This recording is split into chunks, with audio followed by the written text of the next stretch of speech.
Friends, today हम Indian polity के बारे में डिस्कस करेंगे। टुडे हमारा लेक्चर फर्स्ट है।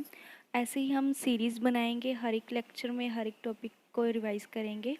एंड फर्दर ऑन मैं ऐड करना चाहती हूँ कि मैंने बहुत सारी बुक्स पढ़ी हैं और उनको मैंने अपने जो हैंड रिटन नोट्स में तब्दील किया है। फर्स्ट ऑफ ऑल पॉलिटी की इंट्रोडक्शन करेंगे। Why is polity, what is polity, क्यों ज़रूरी है।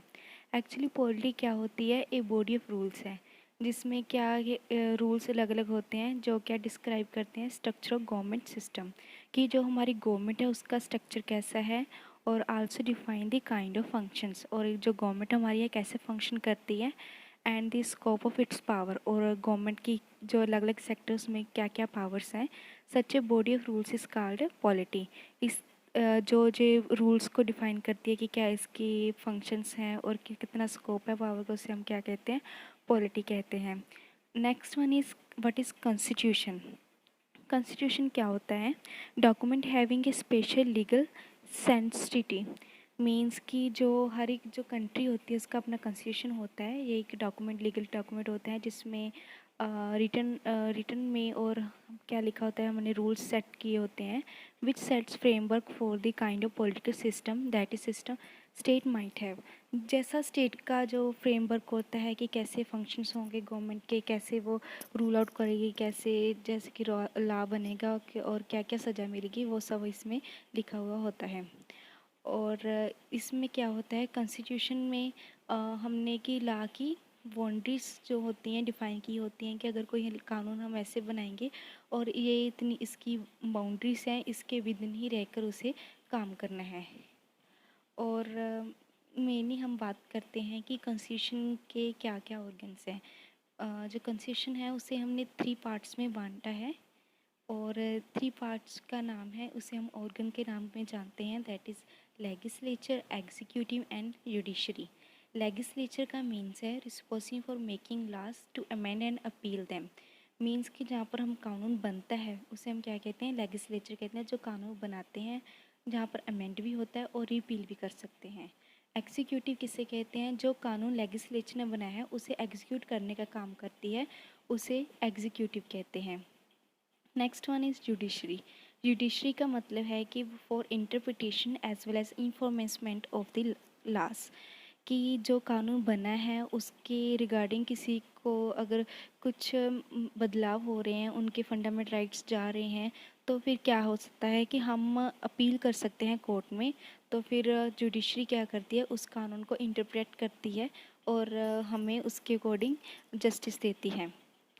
फर्दर हम देखें कि कॉन्स्टिट्यूशन की अलग अलग क्लासिफिकेशन है, that is first one is written और unwritten constitution, second one is unitary और federal constitution, third one is flexible और rigid constitution.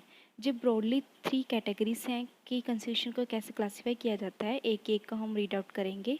First one is written constitution. Written constitution क्या होता है, basis of provisions written into a document.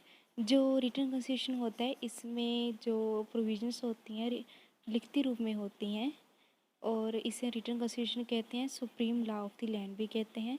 जो USA है उसका जो कॉन्स्टिट्यूशन है ओल्डेस्ट कॉन्स्टिट्यूशन है, because of first written constitution है जो 1787, जो यूएसए है उसका जो ओल्डेस्ट कॉन्स्टिट्यूशन कहते हैं उसे 1787 में बना है। जो हमारा इंडिया ने अपना कॉन्स्टिट्यूशन अडॉप्ट कब किया है, 26 नवंबर 1949 को, तब बनना स्टार्ट हुआ, और इसे कितना टाइम लगा, 2 ईयर्स 11 मंथ और 18 डेज़। नेक्स्ट हम देते हैं क्या क्या फीचर हैं रिटन कॉन्स्टिट्यूशन के। ये कोडिफाइड होता है। कॉन्स्टिट्यूशन क्या होता है, मोर पावरफुल देन होता है पार्लियामेंट के। और इसमें क्या बताया है कि जुडिशरी क्या करती है, अपनी जो पावर को वाइडली इंजॉय करती है, और ये आइदर फेडरल भी हो सकता है, यूनिटरी भी हो सकता है, और इसका अमेंडमेंट प्रोसीजर रिजिड और फ्लेक्सिबल है। ये दोनों टर्म्स को हम लेटर ऑन जानेंगे। Next one is unwritten constitution, not embedded in a written. जो रिटन फॉर्म में नहीं है उसे हम अनरिटन कॉन्स्टिट्यूशन कहते हैं। जैसे कि जो भी हमने रिटन कॉन्स्टिट्यूशन में पढ़ा है उसके ही उलट हम ऑपोजिट इसमें जानेंगे। Find in customs usages to conventions and common law cases. जैसे कि जो सालों की परंपरा चली आ रही है उसके अकॉर्डिंग ही ये कॉन्स्टिट्यूशन को, ये रूल्स को अप्लाई करते हैं। जैसे कि एग्जांपल है इसकी ब्रिटेन की। अनकोडिफाइड होता है लेजिस्लेचर ऑफ पार्लियामेंट सुप्रीम। जो इसका जो सुप्रीम किसी पावर किसके पास होती हैं, लेजिस्लेचर के पास होती हैं, वही कानून बनाती हैं और वही जस्टिस देती हैं। पार्लियामेंट मोर जो पावर इंजॉय करती है, नेसेसरली यूनिटरी ही होता है ये और फ्लेक्सिबल भी होता है। नेक्स्ट हम जो वर्ड्स जो हमने कहा कि लेटर ऑन जानेंगे उनके बारे में जानते हैं। First one is unitary constitution. Union जैसे कि सेंट्रल गवर्नमेंट कहते हैं। All the powers of the government and concentrated and delegated in a very limited sphere. सारी की सारी जो पावर्स होती हैं एक जगह पर एकत्रित होती हैं, वही सारे के सारे रेगुलेट करते हैं। उसे हम क्या कहते हैं, यूनिटरी कॉन्स्टिट्यूशन कहते हैं। जैसे कि जो हमारा जो इंडिया है उसकी जो यूनिटरी है, यूनियन कहाँ पर है, जहाँ हमारी कैपिटल पर दिल्ली पर, और दिल्ली से ही जो रूल्स आते हैं उसे हम क्या कहते हैं, यूनियन सेंट्रल अथॉरिटी कहते हैं। Next one is federal constitution. Federal में क्या होता है, डिविजन्स होती है पावर में। पावर को हमने दो डिवीज़न बांटते हैं, और central government and state government. जो आधी रिस्पॉन्सिबिलिटी है सेंटर निभाएगी और आधी रिस्पॉन्सिबिलिटी स्टेट निभाएगी। जो इंडिया का सिस्टम है वहाँ पर क्या करते हैं कि जो सेंटर है वो अथॉरिटी देता है कि क्या क्या काम करना है, स्टेट उसके अकॉर्डिंग काम करता है। कहते हैं कि जो स्टेट है वो never been subordinate to the central government. उसको हम सबॉर्डिनेट वर्ड्स के साथ रेफर नहीं करेंगे, instead they are coordinates to the central governments.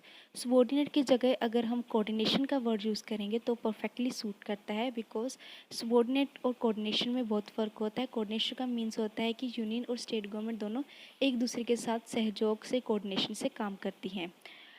Next one is rigid and flexible constitution. जो कॉन्स्टिट्यूशन को अमेंड करने का प्रोसीजर बताया है। First one in rigid. Rigid means कि इसमें रिक्वायर क्या होता है कि special and complex and more technical procedure for its amendment. Amendment करने के लिए बहुत ही मुश्किल सा जो प्रोसीजर है इसके लिए। और फ्लेक्सिबल क्या होता है, provides for a simple and complicated uncomplicated procedure for its amendment. इसे अमेंड करने का प्रोसीजर बहुत ही सिंपल है, आसानी से अमेंड किया जा सकता है। फ्लेक्सिबल कॉन्स्टिट्यूशन क्या होता है, सिंपल रिक्वायर्स क्या चाहिए इसमें, सिंपल मेजोरिटी चाहिए ईच ऑफ द हाउस में, and receiving ascent of president और गवर्नर रिस्पेक्टिवली। मीन्स की एसेंट का मीन्स होता है कि हमें सिग्नेचर चाहिए। अगर पहले क्या होता है कि अमेंडमेंट प्रोसीजर पास किया जाता है, बोथ ऑफ द हाउसेस पास हो जाता है, और उसके बाद अगर एसेंट मिल जाता है तो उसे हम अमेंड किया जाता है कि हमारा जो जे वाली आर्टिकल है वो अमेंड हो चुका है।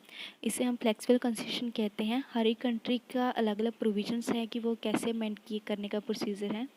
और जैसे कि इंडिया है, इंडियन कॉन्स्टिट्यूशन है, उसमें बोथ होता है, रिजिड और फ्लेक्सिबल दोनों कॉन्स्टिट्यूशन, दोनों ही प्रोसीजर फॉलो किए जाते हैं।